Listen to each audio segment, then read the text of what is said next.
For Moshe writes about the righteousness which is of the law, of the Torah, of the covenant. He says, the man who does these shall live by them.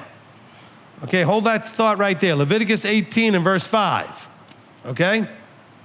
It says, and you shall guard my laws. Maybe we'll start in verse 1. And Yahweh spoke to Moshe, saying, speak to the children of Israel and say to them, I am Yahweh your Elohim. Do not do as they do in the land of Mitzrayim where you dwelt, and do not do as they do in the land of Canaan where I am bringing you, and do not walk in their laws. Do not do my right rulings, guard my laws to walk in them. I am Yahweh your Elohim. And you shall guard my laws and my right rulings, which a man does and lives by them. I am Yahweh. Go back to Romans 10. It says, Moshe writes, the man who does these shall live by them. Oh, so if you know the Tanakh, if you know Leviticus, I know most of you Christians haven't even looked at Leviticus in your lives, okay? Not your fault. None of the teachers you listen to ever go left of Matthew all that much anyway. Listen, he's absolutely talking about Leviticus here, which is talking about the Torah, so there's no doubt what he's talking about. When he says Messiah is the goal of the Torah, he then goes right away to Moshe in Leviticus 18. But now watch what he does. This is where you guys get it all twisted. But the righteousness of belief speaks in this way. Do not say in your heart, who shall ascend? So before we get there, let's finish with verse 5, as we get into verse 6. He says, but the righteousness of belief. That's not what the Greek says, okay? The word is better translated and.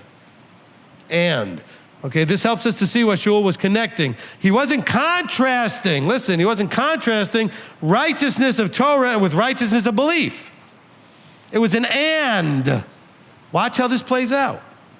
Moshe writes about righteousness, which is of the law, of the Torah, that a man who does these shall live by them, and the righteousness of belief. He's connecting. Why is he connecting them? The Jew is the righteousness of Torah. The Gentiles claiming righteousness of belief. He's saying they're the same thing, or at least they're supposed to be.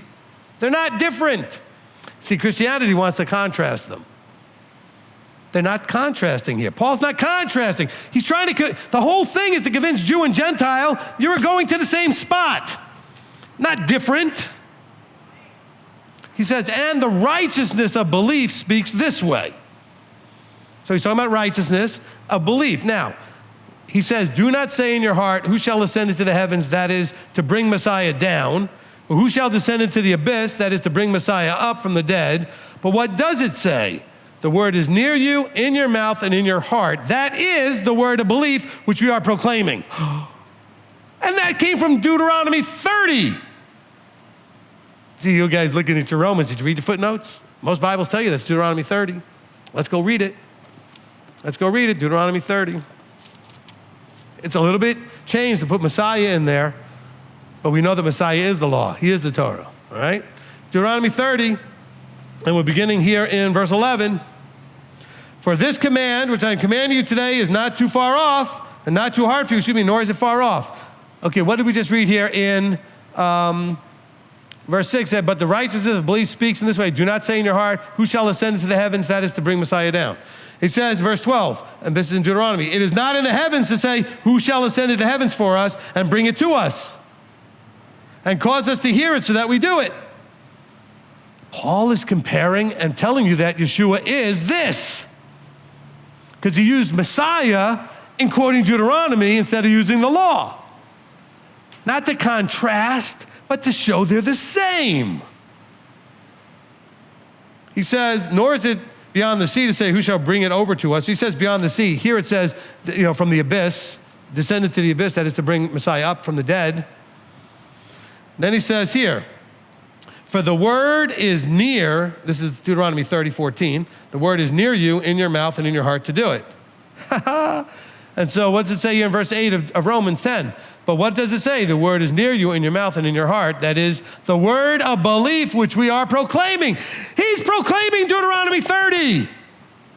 Stop making Paul anti-Torah.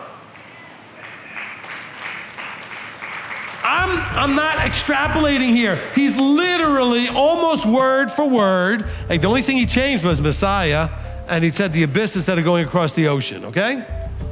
That's the only difference. But but he used Messiah for what Deuteronomy, he's saying Messiah is what Deuteronomy's talking about. That is literally what he said.